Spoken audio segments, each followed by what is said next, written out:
This is Statement Piece, the podcast. My name's Sita. And my name's Sophie. Welcome to the new era of the podcast, where we talk about everything from Nepo babies to middle school fashion nightmares.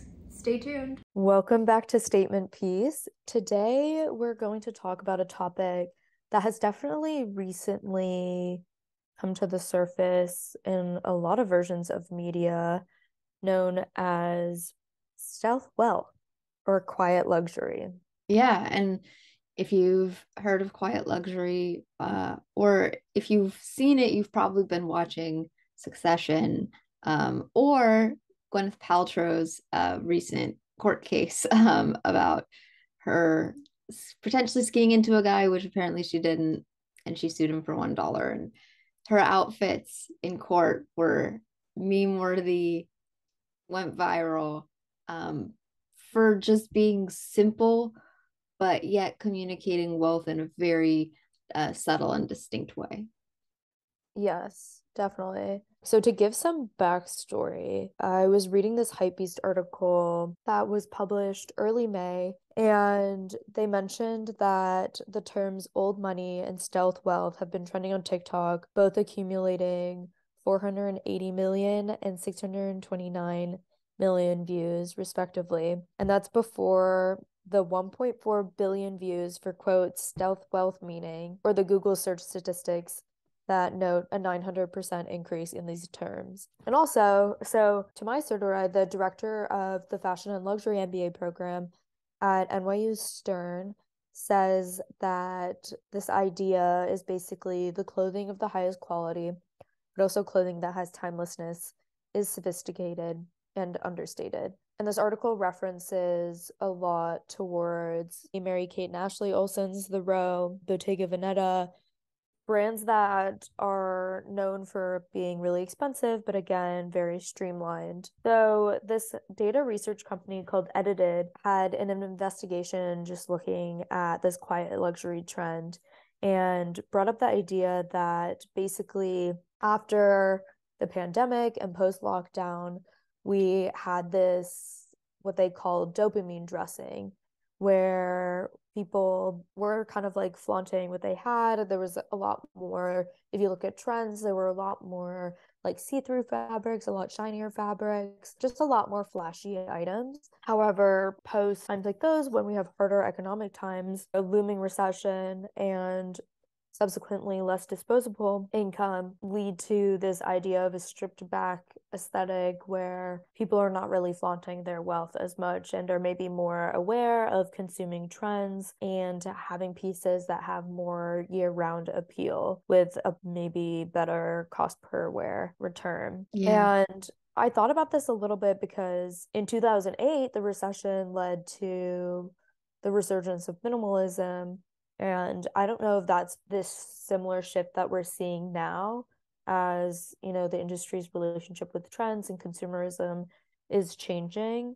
But also, I think a lot of luxury and really loud items are almost built around this idea of like having virality and viral moments that push discourse, and maybe that's what people are kind of leaning away from. So by no means is this a new topic. You know, the wealthy have kind of been known to dress in a very simple, streamlined manner. There's this saying that wealth whispers.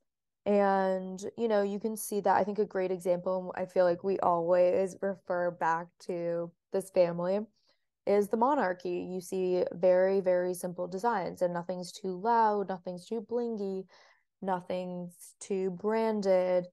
And this has come to popular culture more recently with the show Succession, where you'll see a lot of the characters dressed up in Brunello Cucinelli or Xenia or Ralph Lauren, where they're very simple designs, quality materials, but you wouldn't say that they're the most trendy by any means. So it's interesting that this concept is becoming a trend. You know, quiet luxury is sort of defined by a degree of minimalism, the point is no logos or neon. So it's sort of, some people have argued that it's just sort of a rebranding of minimalism. Zita, what do you think?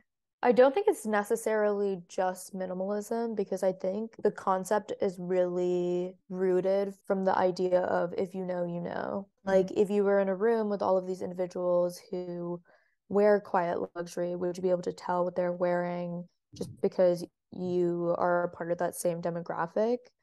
And that's being able to identify like very, very small things, right? Because with these brands that are within quiet luxury, it's not that you're seeing the tags or the logos. There's nothing of that sort. It's really, distinct colors to certain fashion brands, whether it be a certain stitching or random things like a cashmere hoodie or a cashmere ball cap. It's I think minimalism doesn't necessarily have to be like high quality materials. Like I think you can follow a minimalistic aesthetic by even shopping at Zara and fast fashion if you wanted to. What are your thoughts? Yeah, I mean, I think that it's like the distinction is that the trend itself is sort of about, it's very brand specific, the fact that you could probably buy some of the outfits that Gwyneth Paltrow wore to her trial. Like you could probably get very close with, again, like as you said, just sort of going to Zara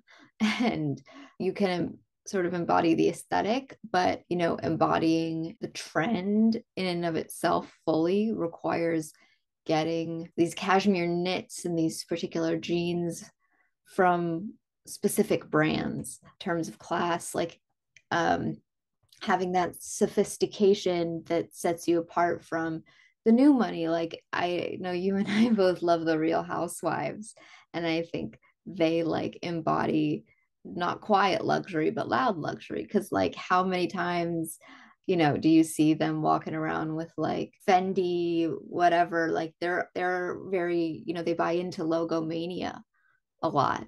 And I think that the Shiv Roys, the Gwyneth Paltrows are trying to sort of distinguish themselves from that, even though they may be in the same economic bracket as some of them. Yeah, definitely. I was reading this letter from the editor, Betsy Reed of The Guardian, and she mentioned that the stealthiness of this fashion, it's a blank quality, works as sort of an invisibility cape, armor or magic spell, allowing the very rich to march cleanly through the walls of tax, war, or morals, or slide unnoticed under doors into the rooms where decisions are made. And I think the whole concept of it is to almost be the opposite of what we would see on The Real Housewives or a show of that sort where there is that new money where it is loud. Yeah, I don't know. I think in a way, like a lot of clothing and everything acts as like a costume. So it's interesting then to, or a uniform. So it's interesting then to look at these quote unquote old money groups and see that they don't want to stand out in any way. And why is that? Like, is it that they're not trying to expose their wealth like maybe like new money populations would? What do you think? I was thinking about like the whole idea of like, as we were speaking about like replicability, kind of like a subtle ostentatiousness and saying, well, even my blank white t-shirts cost $600. Like that is sort of an ostentatiousness that I feel like it's not, might not be the same as like having a logo, but it is the same kind of level of ridiculousness when you really think about it. I mean, I was reading one piece about like the Succession wardrobe, and it talked about how Kendall Roy, who's like one of the central characters in Succession, wears a lot of black baseball caps. And it's just like a black baseball cap, but it costs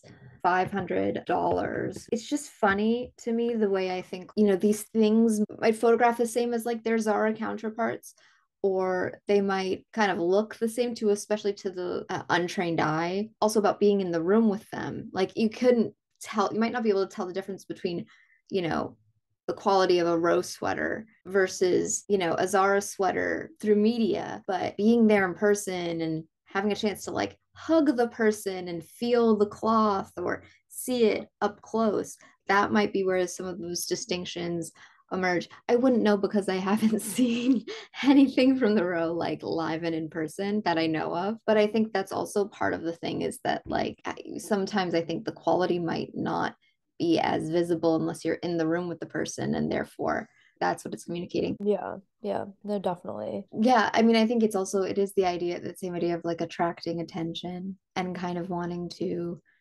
fly under the radar, which would make sense that rich people would want to do that in a recession. And I know that that's something I want to get into in the next segment. But it's interesting when people talk about trends because obviously, like, I think a couple years ago, we also saw like a resurgence of minimalism and then back to maximalism. And I think, those trends are cyclical. But I do think, especially with the idea of quiet luxury, especially as it's even related to like new trend of like the old money aesthetic that's also kind of coming up on TikTok. Even if trends are cyclical, each moment still has its own individual like nuances. And I think that as we talked about in like the last episode, the fact that there's like a lack of social mobility and economic possibility for people, especially if lower on the economic totem pole. I think it makes sense that people are striving for that kind of old money aesthetic or trying to replicate it. And then also it kind of makes sense that it's creating these sort of viral moments and it's attracting attention because like it's sort of one of those things where now that we're talking about quiet luxury, I think of it like about how quiet is it right now if we're all aware of the fact that it's going on. Again, like it isn't new by any means. It's just that it's like captured, I feel like social media, like it's just really been exploding on TikTok. Like even most recently during Coachella, usually celebrities would go and have these outrageous outfits that were really curated and everything. And I saw some TikToks where they were talking about why some of the it girls like Kendall and Kylie Jenner or Hailey Bieber are going to this festival with just really basic outfits like a tank top and jeans, whereas influencers are coming in and still wearing these really curated outfits. And a lot of them refer to this idea that because these it girls are at a status where they have their own brands and they're promoting their own brands, they want to take a step back and not garner attention for what they're wearing, but more so garner attention for the product that they're trying to sell or their brand. So you see them in these simple outfits, whereas influencers are trying to garner attention and get known for what they're wearing. And yeah, which I thought was just such an interesting cultural shift because before people would look to celebrities for outfit inspiration or ideas, and that may not be the case as much. Yeah, that actually I think would lead really nicely into the next section. We're going to be talking about, sort of the social power of quiet luxury. Catch you on the flip side. Catch you on the flip side.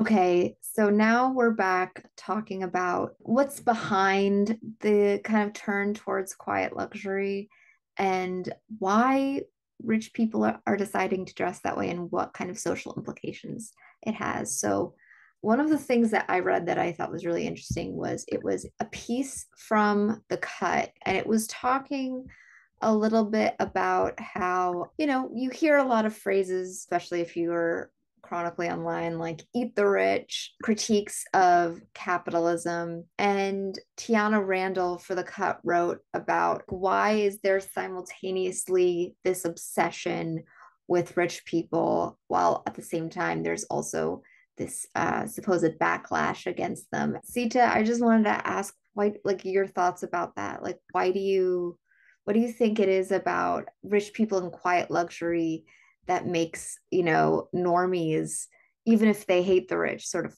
want to participate in it or at least appear to be? I think one thing is in today's day and age, everything is being exposed online, even though it may not be the traditionally flashy way of showing, oh, what I have. It is still showing that you're able to afford that and you're kind of in the in by knowing what it is. In that case, like even though people may not like it, like they still participate in it.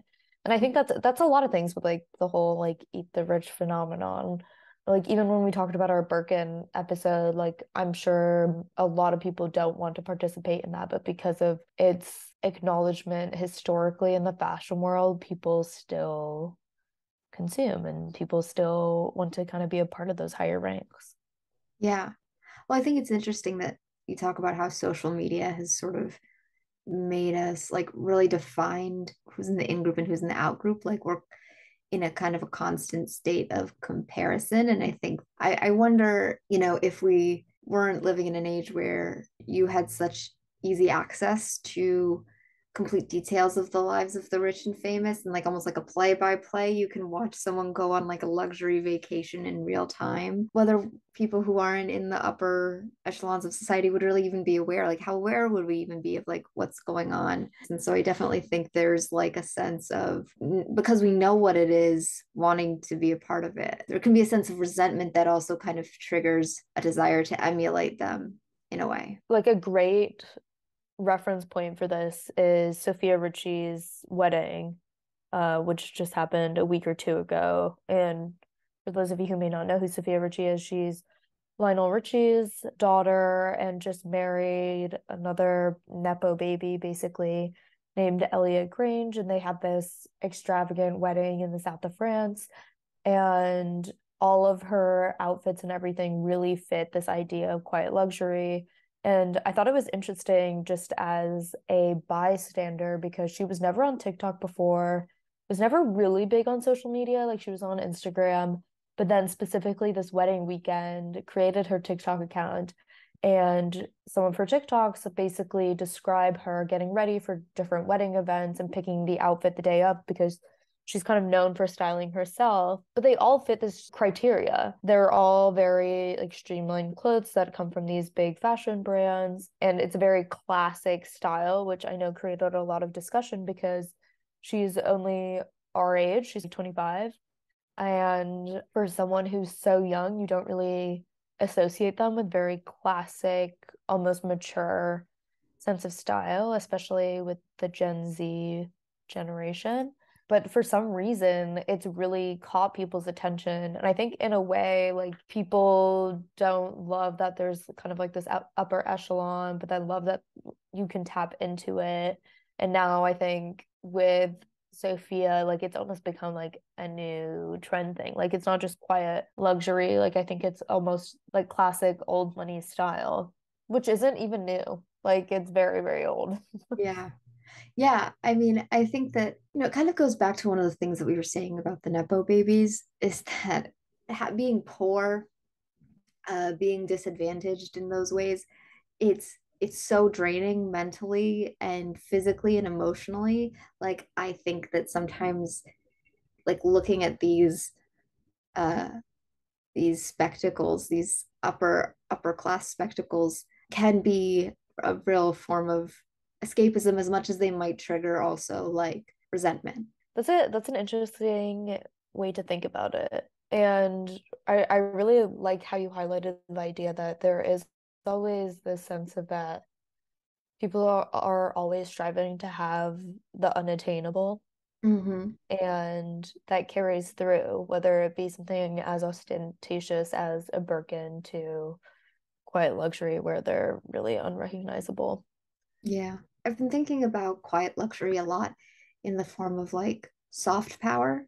Mm-hmm. And for those people who don't know, like soft power was kind of born in contrast to hard power. It's thought of a lot about with regards to international politics and like the state. And the idea is like the state, there's like hard power, right? Which is like the police, beating people, taking people to jail, stamping out, revolutions in a from a military perspective. But then also there's, there's soft power, which is the ability to persuade others to sort of buy into its ideology, to its social system without coercion. And there's an article on the Weatherhead Center for International Affairs from Harvard University that describes soft power as, arising from attractiveness of a country's culture, political ideas, and policies. And I think a lot of the people who actually have the power to create laws and authority, for instance, I don't know if you saw, but there was this piece from ProPublica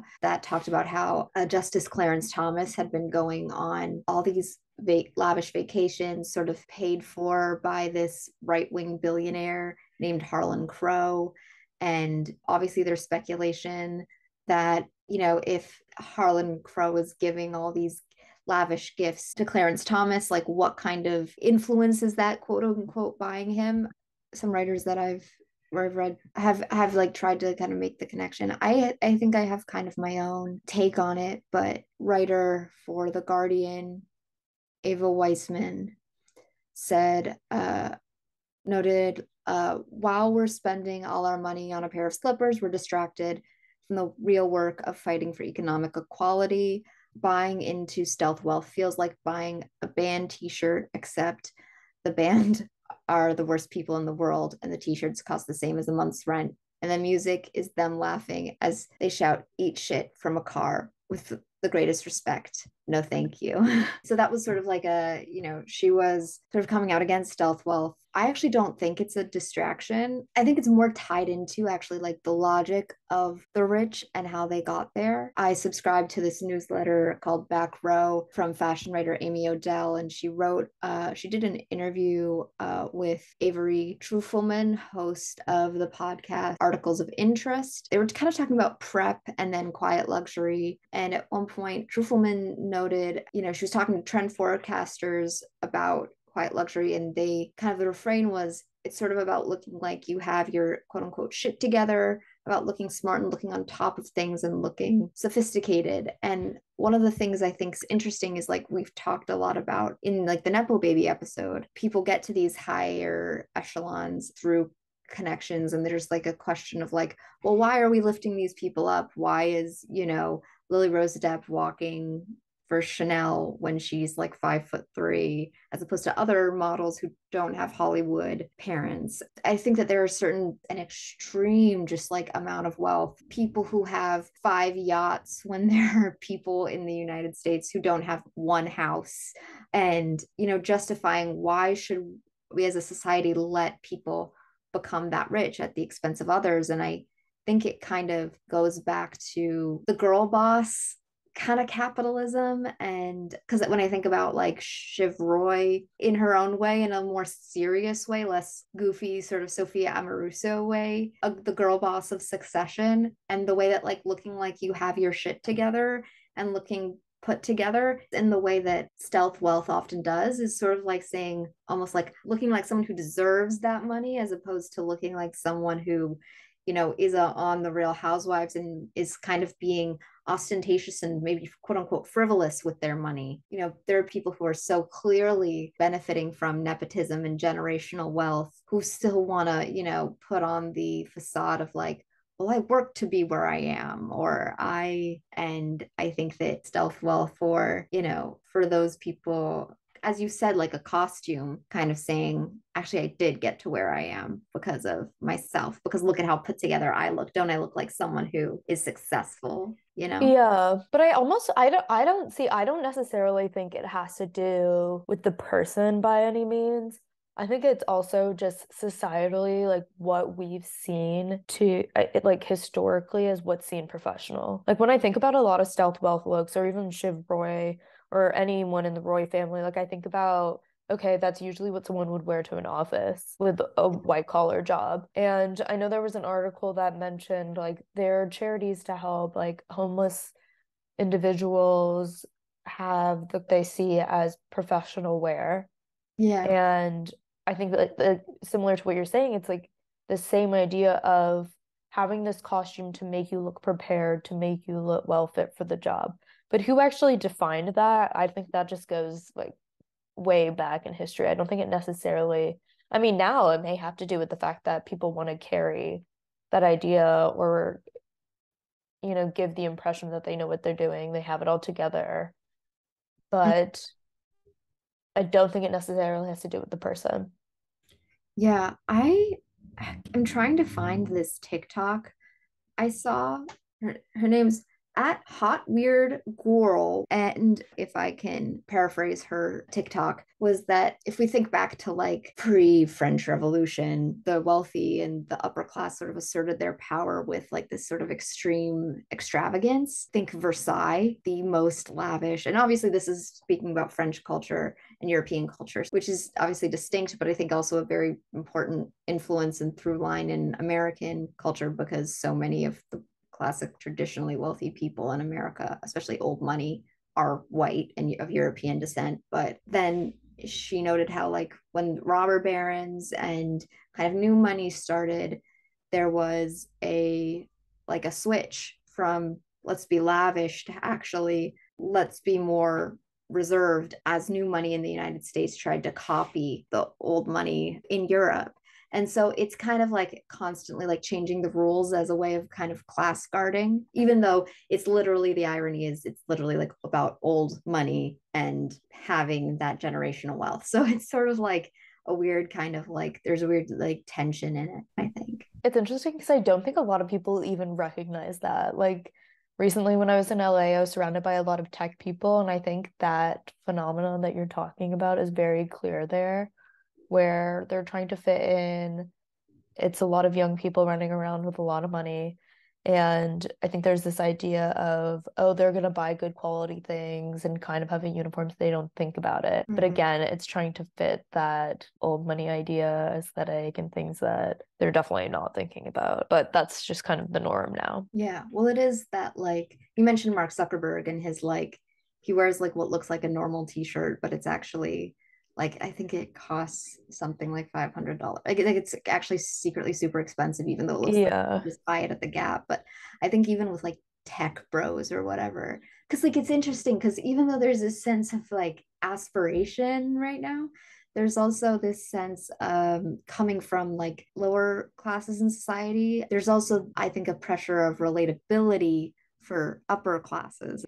Quiet luxury can also, in some ways, even though it's kind of like non-trend. The whole point is it's sort of not trendy. It is sort of making the rich sort of rebranded and kind of like we're talking about them. So there is some like cachet in it. And it just, I feel like is another rebranding that is, but still has the underlying the same old values as Versailles. No, definitely. I think this is a good place to end this section, and we'll come back.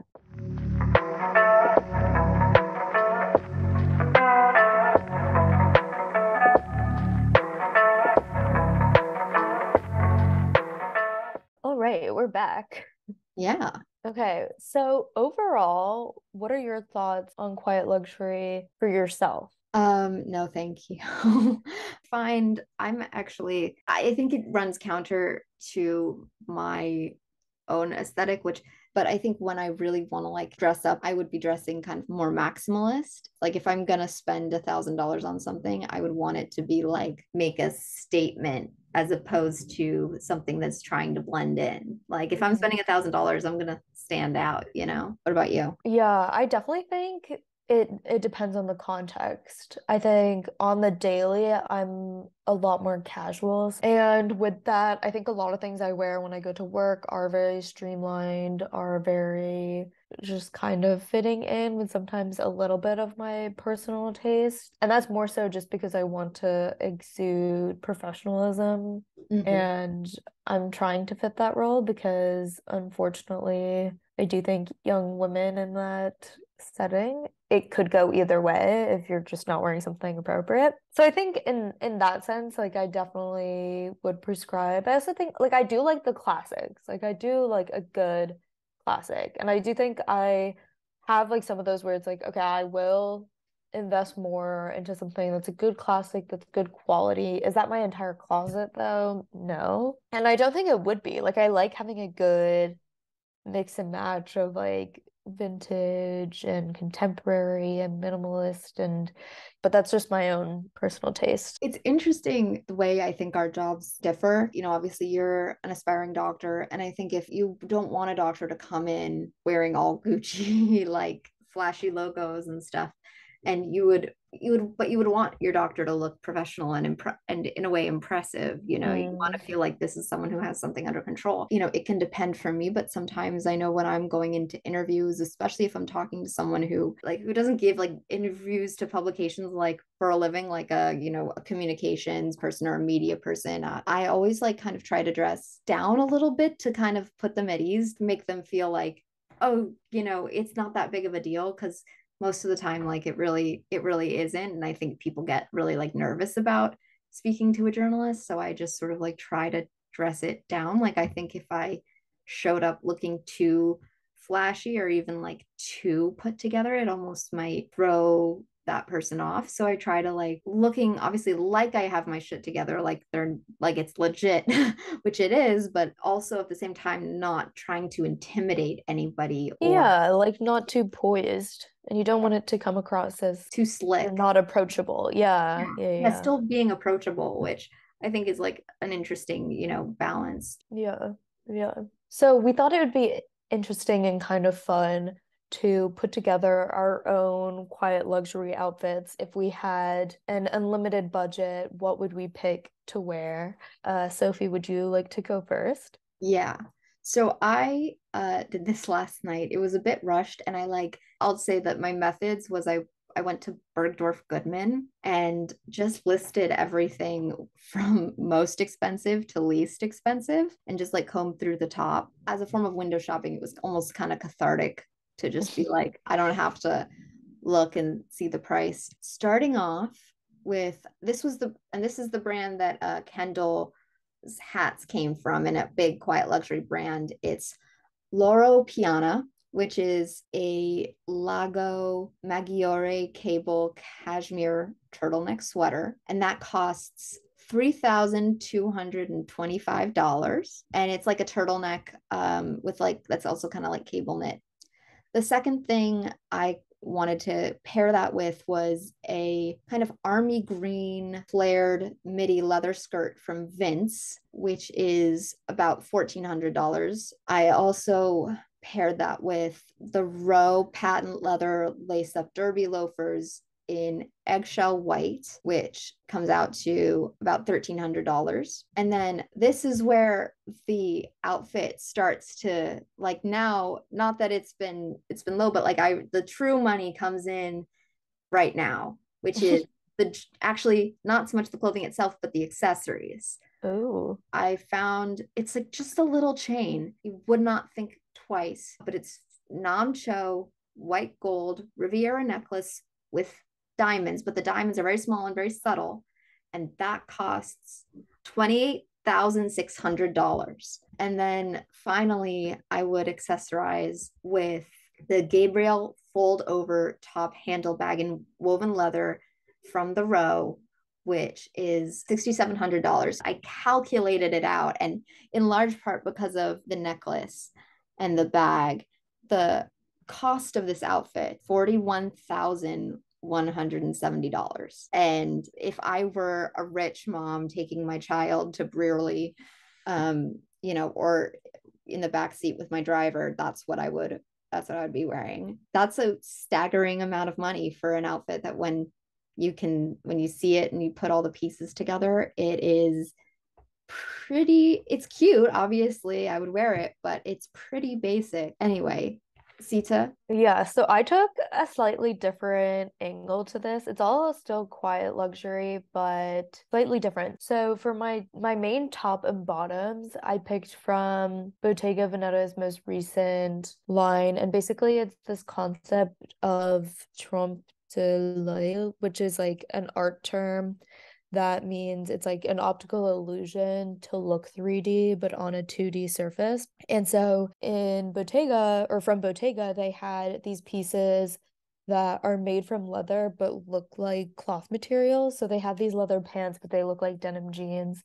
And then they have another leather shirt that looks like a flannel. So each of those are 6,800. And then I picked the Row tank top, which is a good $520. A Max Mara wool coat, which is basically from like shoulder to ankle, and a Loewe jigsaw hobo bag. Those were the main things. I didn't even think about jewelry, but that is such a good. Oh, and I forgot the shoes. The shoes are from the Row, and they're these mesh they're these mesh sock slippers that are like $700. Wow. So all of mine are very like very basic pieces, but or look very basic and tailored down, but are what I think are like quintessential quiet luxury, where it's definitely like a different material or the fabric or craftsmanship going into it is